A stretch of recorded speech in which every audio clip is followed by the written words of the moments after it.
Բարև ձեզ քույրեր եւ եղբայրներ, ժամանակին այդպես էի դիմում։ Հիմա պիտի ասեմ երևի դուստրեր եւ զավակներ, բայց էլի այդպես ասենք քույրեր եւ եղբայրներ, ողջունում եմ ձեզ։ Չգիտեմ ձայնս ինչպես է լսվում, կստուգեմ։ Կարճ, բայց կարևորի մասին եմ խոսելու։ Դուք բոլորը հիշում եք, որ 18 թվականին եղավ իշխանափոխություն, ոմանք դա կոչեցին հեղափոխություն, դե ստողը միշտ պիտի ստի, բայց այդ ընթացքում շատ մարդիկ հավատացին, չէ՞, հավատացին, որ Մերժիր Սերժին բանաձևն է գլխավոր։ Իսկ Սերժ Սարգսյանի որպես մարդ ինչի՞ պիտի մերժես, եւ ինչ իրավունք ունես։ Մերժում էին Սերժ Սարգսյանի սահմանադրությունը, այն սահմանադրությունը, որով ինքը եկել էր իշխանության։ Անցավ 8 տարի։ 8 տարի։ Եվ այդ մերժելու գործողության մեջ ոչ մի քայլ չի արված, այսինքն ելի եմ ասում, շատ փոքր ենք, որ որևէ մեկին մերժենք ընդհանրապես։ Մենք մերժում ենք նրա այս կամ այն արարքը։ Մերժված էր սահմանադրությունը։ Առ այսօր ոչինչ չի արված։ Ես այսօր էլ խոսեցի արդարադատության նախարարության հետ, փակուղի են մտել միակ ելքը, որ ասում են, վայ չպատասխանեք Հայրիկյանի հարցերին։ Իսկ ես հասարակ բաներ եմ հարցնում։ Ինչ իրավունքով եք դուք մասնագիտական հանձնաժողովը ցրել։ Չեմ ասում ինչ պատճառով։ Պատճառը ես գիտեմ, ես իրենց մեղադրեցի, որ իրենք ապօրինի վարչատրություն են տվել։ Եթե տվել եք եւ նրանք գործ չեն արել, դուք հանցագործ եք դարձել, նրանք հանցագործ են դարձել, եւ դուք հիմա փակում եք։ Վաղեմության ժամկետը 10 տարուց ավելի է։ Էս ինչ կապիկություններ եք անում։ Ինչևէ, հարցրի որն է այն իրավական ակտը, որով դուք լուծարել եք, չեղարկել եք գոյությունը։ Բայց հիմա մի ուրիշ բանի մասին եմ ուզում խոսել։ Հաճախ են չի ասում, սրանց իշխանության գալուց հետո Հայաստանում եղան արդարադրություններ։ Այդ բոլոր ասողները պարզապես տեղեկացված չեն, որովհետև նախնական փուլում երբեմն ճիշտ բաներ ասում էին նիկոլականները, եւ կառավարության ծրագրում գրված է այս ընտրական օրենսգրքով, որը բխում է սահմանադրությունից, արդար ընտրություններ իրականացնել հնարավոր չի։ Այսինքն իրենք կնիքը դրել են, որ արդար ընտրություն իրականացնել հնարավոր չի։ Հիմա մենք նույն իրավիճակում ենք եւ այսօր խոսում են մարդիկ ընտրությունների գնալու մասին։ Այլ բան է ընտրությունները որպես միջոցառում օգտագործելը։ Եվ այլ բան հավատալ, որ կարող են լինել արդար ընտրություններ։ Մի կարևոր բան ասեմ, շատ կարևոր բան։ Քաղաքացի կա, եթե կա պետություն։ Պետություն կա, եթե կան քաղաքացիներ։ Այսինքն պետության հզորությունը հիմնականում կապված է քաղաքացիների առկայության հետ, քաղաքացիների քանակի եւ որակի հետ է կապված։ Հայաստան պետության քաղաքացիների մոտ կեսը Հայաստանից դուրս են բնակվում։ Քաղաքացիները պետք է լինեն իրավահավասար։ Դա է իմ բացարձակ ժողովրդավարության գլխավոր սկզբունքը։ Գտնել մի ձև, որ քաղաքացիները լինեն իրավահավասար։ Եվ դա համամարտկային կարևորության խնդիր է։ Հիմա տեսեք ինչ են արել ժամանակին Սերժ Սարգսյանի մարդիկ եւ ինչ ընթացքով է գնում Հայաստանը այսօր։ Նույնն է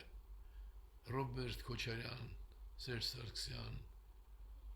նրանից առաջ Լևոն Տեր-Պետրոսյան եւ Նիկոլ Փաշինյան, նրանք քաղաքացու դերն ու որակը այդպես էլ չհասկացան։ Չեն հասկանում, որ հայկական պետության հզորություն նախ եւ առաջ նշանակում է քաղաքացիների իրավահավասար քաղաքացիների առկայություն։ Դուք գիտեք, որ Հայաստանի քաղաքացիություն ունեցող մարդկանց մոտ կեսը, մոտ 1 միլիոն մարդ Ռուսաստանում, 1 միլիոն մարդ Եվրոպայում եւ Ամերիկայի Միացյալ Նահանգներում զրկվում են քվեարկելու իրավունքից։ Իսկ սահմանադրության իմ նախագծում, այսինքն բարեփոխված, դա հին սահմանադրությունն է, ես նորը չեմ գրում, այդ ապուշությունը ես թույլ չեմ տա այդ մեծամտություն, մանավանդ մակարդակ մեծամտությունը։ Պետական համակարգը պահում ես, բայց ասում ես նոր սահմանադրություն եմ ստեղծում։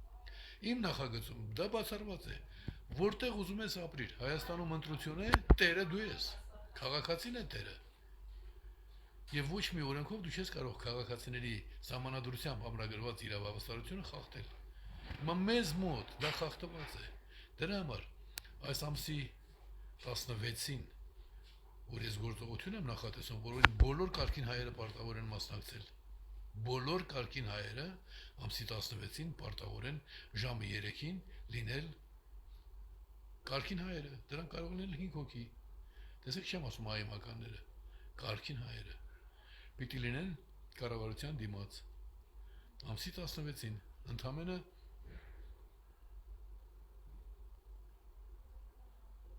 մեկ շաբաթ անց։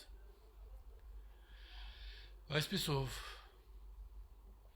Հայաստանի քաղաքացիները երբ զրկված են ընտրության մասնակցելու իրավունքից, նշանակում է իրենք կորցնում են երկրի կառավարմանը մասնակցելու իրավունքը, այսինքն նրանք այլևս Հայաստանի քաղաքացի չեն, այսինքն Հայաստանի ներուժը երկու անգամ նվազեցվում է արհեստականորեն, իշխանությանը ամեն կերպ պահելու մոլուցկով ապրող մարդկանց կմահաճույքով, եւ այս ուղղությամբ աշխատելը մեր բոլորի պարտականությունն է, սակայն ոչ թե որպես մասնավոր գործ, այլ համակարգային փոփոխություն,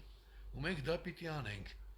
Ես ամսի 16-ին Նիկոլ Փաշինյանին, նաև դատախազությանը, արդարադատության նախարարությանը, զուգահեռաբար ոստիկանությանն ու ազգային անվտանգությանն էլ գործընթացին հետևելու պահանջով ու ոչով նախաձեռնություն եմ սկսում, որը ինձ չի վերաբերում, վերաբերում է բոլոր հայերին եւ բոլոր պարկեշտ պատասխանատու հայերը, կարգին, հզոր, օրինավոր հայրենիք ունենալու կողմնակից հայերը պիտի ներկա լինեն ամսի 16-ին ժամը 3-ին կառավարության շենքի դիմաց, նույն օրը կգնանք դատախազություն, կգնանք արդարադատության նախարարություն եւ կպայմանավորվենք մեր հաջորդ քայլերի մասին։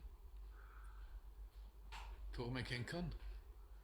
արդարամիտ լինենք, որ Աստված մեզ աջակցելը համարի արդարացված եւ երբեք չմոռանանք ամենակարողին, մշտապես հիշենք, որ ինչ որ անում ենք դրական, դա իր շնորհն է մեզ։ Աստված մեզ պահապան։